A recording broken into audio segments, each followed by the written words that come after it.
Jardim, boa noite, Vitor Nicolau da Flamengo TV, parabéns pela vitória. Eu confesso que eu estava muito ansioso para ver o Bruno Henrique jogar no seu time. Por todo o teu histórico como técnico e tendo jogadores de velocidade pelo corredor central e tudo mais. Eu queria ouvir um pouco das tuas intenções para ele e compreender se, uma vez ele voando, talvez o papel do Pedro e do Arrascaeta fique em duplicidade em alguns jogos e o Bruno Henrique comece jogando por dentro, como foi em outros times teus?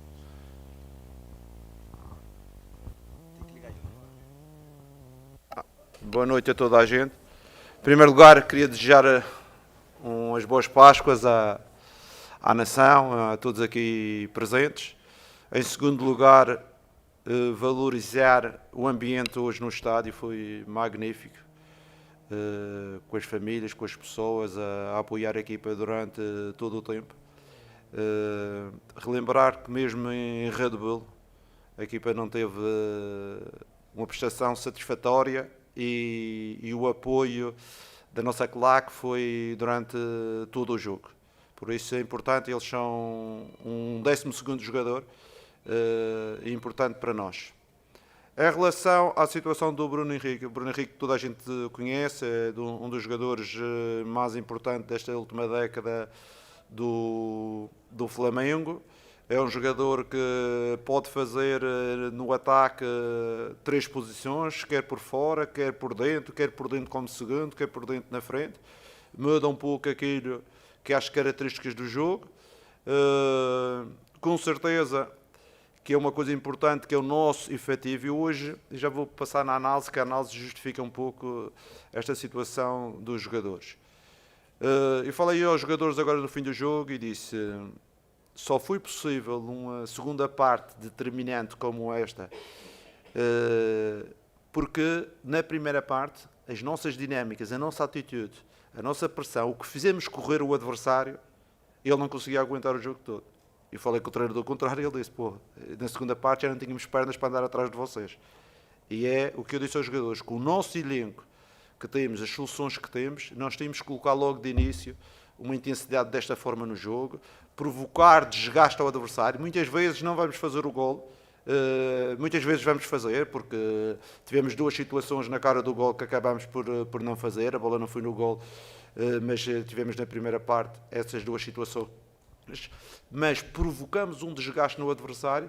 Quando na segunda parte voltamos para o jogo e continuamos com o mesmo estilo, com a mesma intensidade, mesmo falhando, mesmo um gol anulado, mesmo o jogo ficando interrompido durante 5 minutos, que podia tirar o ritmo, mesmo contra esses handicaps todos, a equipa sofrendo um gol, tanto por cima do jogo sofrendo o gol, fomos capazes ainda de fazer 3 gols e ganhar de forma meritória o jogo. E por isso os jogadores estão de parabéns. No último jogo não correu muito bem, nós chamamos a atenção que não representámos a camisola, mas hoje foi uma atitude magnífica. Além da vitória, foi uma atitude magnífica. Jardim, boa noite. À sua direita, aqui, à direita, Rodrigo Cerqueira, do Grupo Globo. Pô, você está longe. Tá carregando o computador aqui. Pensava que estava chateado com este pessoal. Não, eu não estou, não. Bom, feliz Páscoa também. O Flamengo começa na quarta-feira a caminhada na Libertadores, que é uma competição muito importante na história do clube, principalmente na história recente.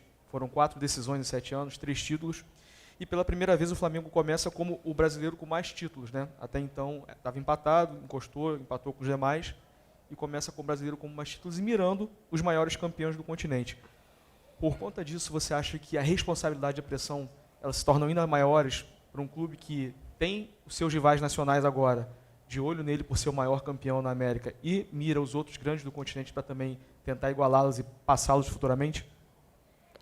Com certeza, a dimensão do Flamengo nacional e internacional é tão grande que a nossa responsabilidade é jogar para tentar ganhar todos os títulos, dentro e fora do país. É uma responsabilidade grande. Temos a Copa do Brasil, temos a Libertadores, temos o Campeonato Nacional. Isto são 3 provas que nós temos a responsabilidade de jogar para ganhar. O Flamengo, nos últimos 5 anos, não tem ganho sempre, não é? Desde 2019 até hoje, 6 ou 7 anos, mas tem a responsabilidade de, porque monta um elenco para isso e que nós, quer como treinadores, staff e jogadores, temos que abordar todas estas competições no máximo da seriedade. Jardim, boa noite. Igor Siqueira do UOL. Pela sua primeira resposta, na tua percepção, então, a correção que você fez em relação ao que o Danilo citou, né, como vergonha, no meio de semana para cá, foi mesmo uma questão comportamental ou teve algo além do que você trabalhou nesse intervalo rápido desse jogo em relação ao de hoje? E, por falar ainda em reintegração, em retomadas, né, como é que você está vendo essa questão do Plata? Hoje voltou a ser relacionado, entrou no jogo. A gente percebeu um comportamento no campo um pouco diferente do que ele estava sendo usado também. Como é que você resume a situação do Plata atualmente?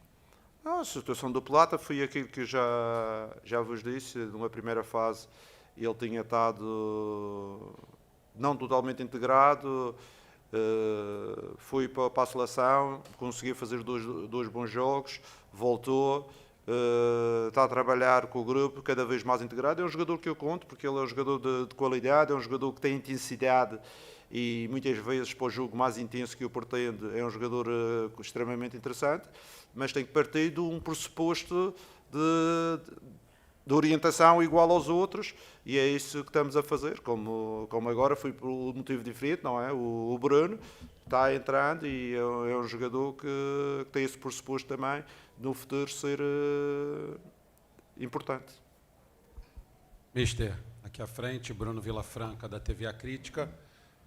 A gente poderia falar, claro, como o senhor tem falado como um todo, agora fez um recorte do Gonzalo Plata, queria fazer um recorte também do que tem apresentado o De Arrascaeta, e aí o recorte é um pouco maior, porque não tem só a ver com o Leonardo Jardim aqui no Flamengo. Desde o começo da temporada, muito se fala que ele não está entregando tudo aquilo que um jogador que é genial, como ele é, poderia entregar. Eu queria saber, na sua avaliação, aí sim, desde que o senhor chegou, como é que o senhor tem encontrado o Arrascaeta? Porque, a meu ver, não falta transpiração a ele. Ele corre muito, se esforça muito. Mas o toque genial ainda não está acontecendo com a frequência que a gente está acostumado a ver. Queria saber o que o senhor tem achado sobre isso. Obrigado. Com certeza que eu conheço muito bem o Arrascaeta, todo o seu percurso, mesmo anterior ao Flamengo e depois do Flamengo. Como já tinha vos falado, em 2019 segui um pedacinho o Flamengo e verifiquei a importância dele. O ano passado fez uma época fantástica, também iniciando a meio gás e depois desenvolvendo aquilo que é o seu futebol. Sabemos que ele vai melhorar, tenho a certeza, e que é um jogador importante. Iniciando as partidas, vindo do banco, é um jogador, como você disse, é um talento. Ele é um jogador de talento que pode ser extremamente decisivo quando ele estiver no seu melhor momento, mas é um jogador que a gente gosta, o staff, também toda a torcida gosta, e acreditamos que ainda vamos ter este ano o melhor Arrascaeta, mas sabendo que a época também é longa, ainda falta 9 meses e a gente tem que gerir toda a gente. Eu não quero deixar ninguém cair, porque nós vamos precisar de toda a gente. Ainda hoje, um dos jogadores que teve no seu melhor, que foi o seu melhor jogo, foi o Ayrton. Eu dou-lhe parabéns, sou um dos primeiros a puxar por ele, mas ele hoje fez um jogo mais positivo, mais dentro daquilo que ele pode entregar, e por isso nós queremos aglutinar o grupo, porque as soluções têm que estar disponíveis. No futebol, de um dia para o outro há uma lesão, há um castigo, há um jogador que tem que parar, e a gente tem que ter outros para jogar. Por isso o grupo, por a responsabilidade de jogar todas as competições, vai haver sempre umas pequenas alterações, como eu já disse, na sua apologista. A equipa B joga hoje, a equipa A joga amanhã. Não, vai haver sempre gestão dos jogadores, e com certeza que para o próximo jogo vai mudar mais alguns jogadores, que para a equipa ter frescura, mas para toda a gente perceber que é útil e pode ser importante durante a temporada. Jardim, Raíza Simplício aqui. Antes de você chegar, quando você estava para chegar, muito se discutia sobre o papel que o Pedro teria no seu time. E muitas pessoas até diziam, o Pedro não vai jogar com o Leonardo Jardim porque ele não tem intensidade para marcar tão alto, enfim. E a gente tem visto o contrário. O Pedro tem uma alta minutagem com você, uma grande sequência de jogos, feito uma função um pouco diferente, às vezes jogando até quase como um meia. Eu queria que você falasse sobre essa importância do Pedro no teu esquema de jogo, para quem antes achava que ele até nem jogaria tanto com você. O Pedro é um jogador que hoje fez o gol que igualou, acho eu, o Gabriel como os melhores artilheiros. Fico satisfeito que os dois maiores artilheiros foram treinados por mim, um ano passado e um este ano. O Pedro é um jogador que tem umas características próprias e tivemos já esta conversa com o elenco. Às vezes pressionar bem não quer dizer que tem que correr muito, tem que saber timings do momento da pressão. O Pedro tem sido o atacante ponta da equipa, mas também não quer dizer que ele jogue sempre, não é? Vai haver uma gestão, porque ele também não é capaz de jogar 8 minutos durante a época. Mas é um jogador importante, que eu acredito dele, porque um avançado não é só pressionar. Um avançado é ajudar na construção, é ter capacidade de finalização, é muitos aspectos que não é somente pressionar. Por isso, eu acredito no Pedro, acredito que é um avançado muito bom aqui no Brasil e vou utilizá-lo quando eu achar que tenho que utilizá-lo. E nesta fase tenho utilizado bastante. Também vamos ter agora a volta do BH, que é também um jogador que dá-nos outro repertório em termos ofensivos, e é aquilo que eu referi anteriormente. Eu quero ter todos disponíveis para começar para gerir melhor o elenco e mantermos a intensidade do jogo alto. Boa noite, Jardim, Bruno Castanha. No primeiro tempo hoje a gente viu muita bola longa do Santos, ganhando a segunda bola, algumas transições também, o Flamengo correndo muito para trás. E no segundo tempo não, a gente já viu o Flamengo pressionar mais, correr para frente, pressionar. Você falou sobre a parte física também, do segundo tempo o time está mais inteiro. Mas acho que teve uma mudança de postura para o segundo tempo, ou uma compactação, né, melhor do time, para fazer um segundo tempo muito melhor do que o primeiro hoje, no sentido de dominar o adversário e criar oportunidades? Obrigado. É assim, vocês analisaram o jogo do Flamengo. Com certeza que o jogo do Flamengo no segundo tempo foi melhor do que no primeiro. Mas temos que analisar, porque o Flamengo não joga sozinho, tem sempre uma equipa lá para jogar.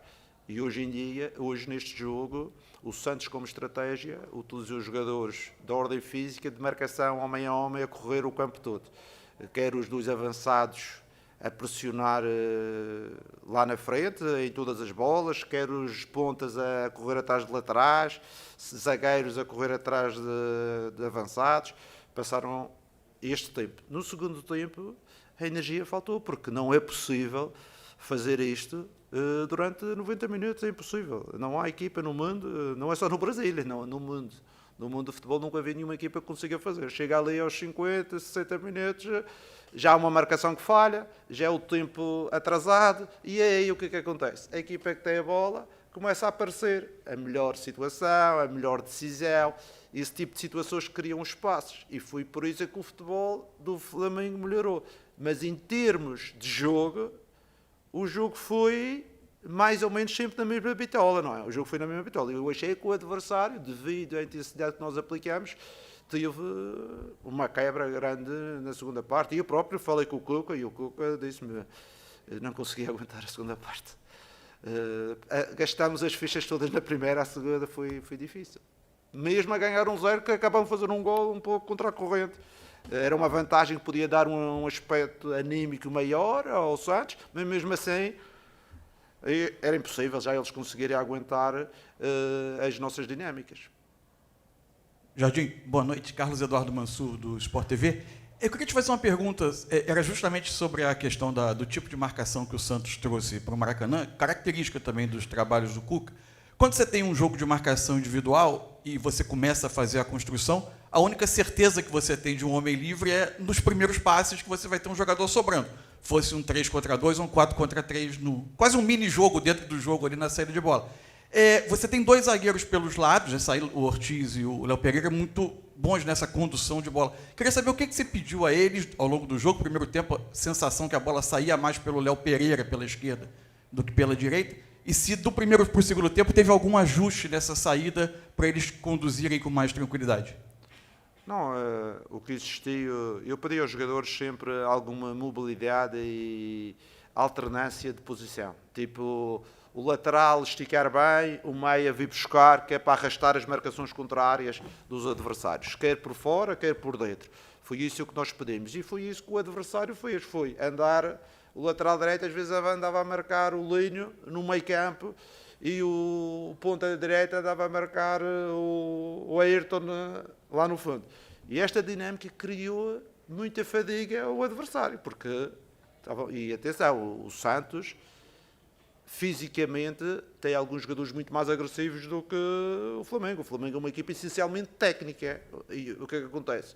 Tive alguma dificuldade em sair dessas marcações. Se fizéssemos um gol, isso podia mudar. Não o fizemos, mas pela capacidade e por aquilo que nós imprimimos no jogo, com essas dinâmicas, na segunda parte eles já não conseguiram entrar atrás de nós. Deixaram de fazer a marcação homem a homem e começou a criar os espaços e começaram a criar as situações de maior controle do jogo, que acabou no número de golos que fizemos. Ainda demos uma na trave, ainda tivemos mais 2 ou 3 situações e eles só saíram, e já na segunda parte eles nem força para sair muito, saíram no contra-ataque do gol e de resto, fez os últimos 7, 8 minutos que aí estava 3-1 e a gente baixou um pouco o bloco para equilibrar o jogo.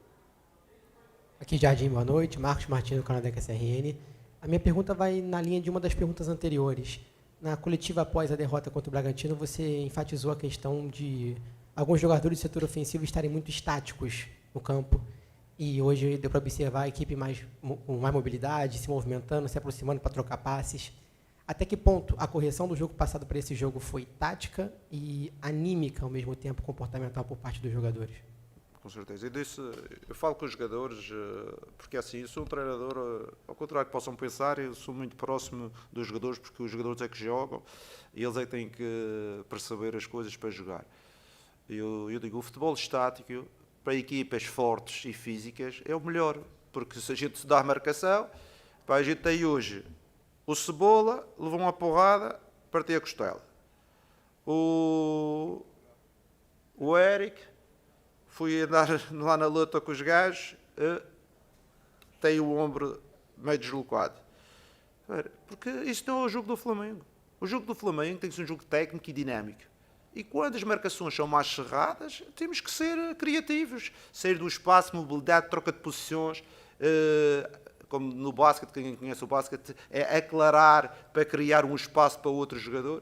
Esse tipo de dinâmicas que nós não fizemos. Nós fizemos um jogo estático. Os jogadores da frente jogaram estático. Por isso é que aos 45 minutos eu troquei logo 2 jogadores, porque a gente estava extremamente estáticos. Mas hoje não. Hoje tivemos uma dinâmica muito positiva, quer na primeira parte, quer na segunda, e por isso criou este desgaste grande ao adversário. E foi desta forma que eu vi, mas até questionei o Cuca e o Cuca também deu foi os 2 técnicos com a mesma opinião. Jardim, aqui. Roque, coluna do Fla. O Pedro, já foi perguntado sobre ele, mas eu queria endossar um pouquinho essa situação. Ele que vem sendo o grande destaque do início do trabalho, né, em gols e participações. Em 6 jogos sob o seu comando no Campeonato Brasileiro, ele tem 4 participações e gols, e geralmente essas participações são para poder abrir o placar ou para poder empatar o jogo, né? Algo do tipo.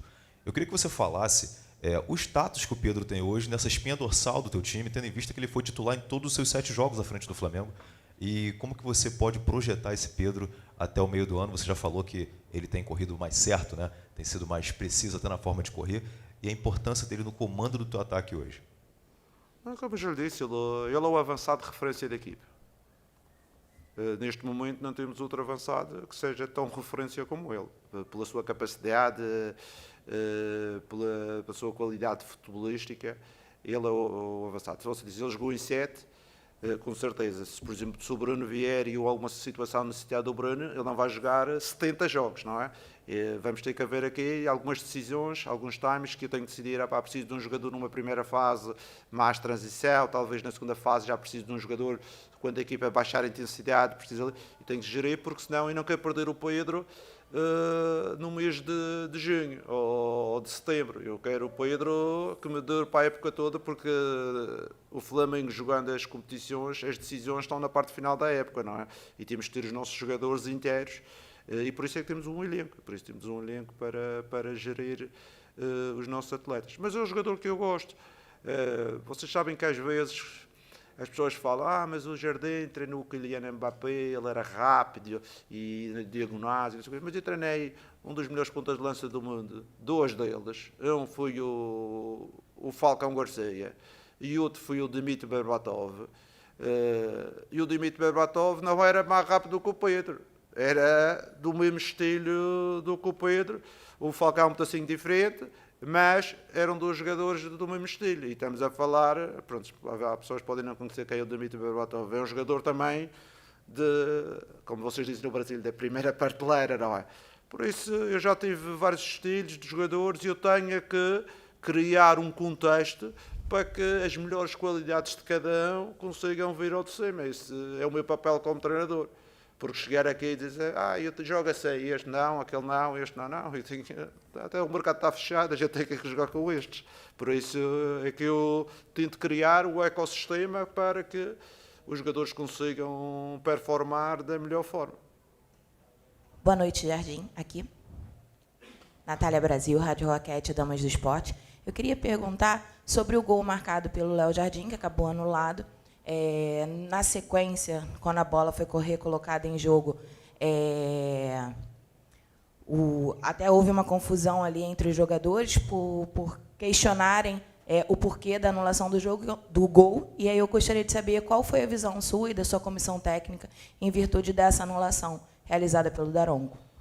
Olha, a situação do Léo Ortiz, do gol anulado, depois de anular, isto sabe o que é que eu tive a preocupação? Eu tive a preocupação de dizer, não fizemos isto, vamos fazer mais dois, que a gente tem que virar o jogo, porque não posso levar uma decisão arbitral para a parte psicológica dos jogadores, e tenho que fazer os jogadores aquilo que eu reforcei no intervalo, disse, malta, segunda parte eles vão quebrar e a gente vai continuar a acelerar e vamos mexer na equipa, temos jogadores que vão entrar, que ainda vão acelerar mais o jogo e eles não vão aguentar.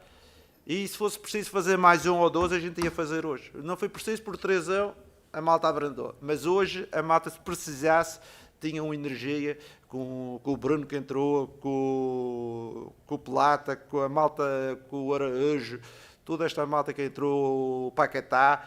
A gente, se precisasse ainda de fazer mais um golo, a gente íamos fazer. Boa noite, Jardim, aqui. Sidão Marinho da Litoral News. Quarto Flamengo estreia na Libertadores, é o atual campeão, até teve uma pergunta sobre isso.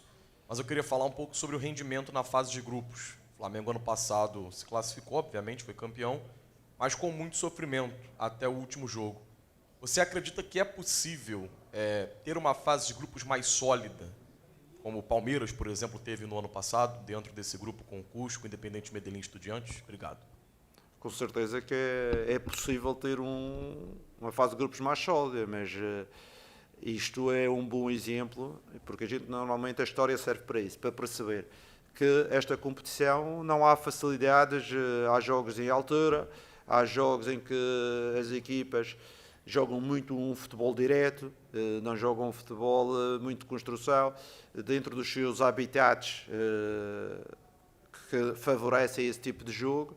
Mas é como eu disse, às vezes, por exemplo, a gente tem que fazer uma mudança estrutural de alguns jogadores que estão mais preparados para essas lutas, porque há outros que estão mais preparados para um Maracanã, com espaço, com coisa para jogar. Por isso deve haver a nossa gestão, mas é sempre bom relembrar que não existe facilidades hoje em dia no futebol, e não é só na Libertadores. Hoje em dia, o futebol, todos os jogos são difíceis. Não há jogo fácil. O que pode acontecer é a gente tornar o jogo fácil. Tornou o jogo fácil, isso é outra situação. Mas hoje em dia não há jogos fáceis. Jardim aqui, boa noite. Indo nessa sua linha aí de mudança estrutural, você nos próximos dias tem 2 jogos muito difíceis. O Cusco lá na altitude de 3.600 metros, mas depois você tem um Fluminense aqui no Maracanã, que vem sendo aí um carrasco do Flamengo durante os campeonatos brasileiros. Queria que você falasse um pouco sobre essa semana. Como que você pensa esse jogo na altitude E se você pretende poupar, entre aspas, algum jogador porque não tem condição de jogar na altitude, se você já tem esses números e esse relatório, o que o torcedor pode esperar do Flamengo nessa estreia da Libertadores, já pensando nesse jogo do Campeonato Brasileiro contra o Fluminense? Obrigado. O que eu posso dizer é que são 2 jogos importantes, como todos os jogos do Flamengo, mas 2 jogos com 2 adversários que, como você disse anteriormente, é um adversário da Libertadores. O Flamengo já o ano passado teve algumas dificuldades em alguns jogos fora, não é? O Fluminense é uma equipa que também tem criado problemas, apesar de no Carioca nós conseguimos vencer o troféu. Temos que gerir a equipa, Com certeza há uns que vão jogar mais agora neste jogo, depois no próximo talvez não joga, depois volta a jogar com o Fluminense, e é esta a gestão, porque uma coisa que eu não negocio é intensidade e trabalho da equipa. É isso. Se não for assim, eu não sirvo para ser treinador do Flamengo, porque toda a minha vida eu fui assim. Não é agora que velho, sem cabelo, que eu vou começar a mudar. Ok, malta? Obrigado, Jardim. Obrigado a vocês. Boa Páscoa mais uma vez.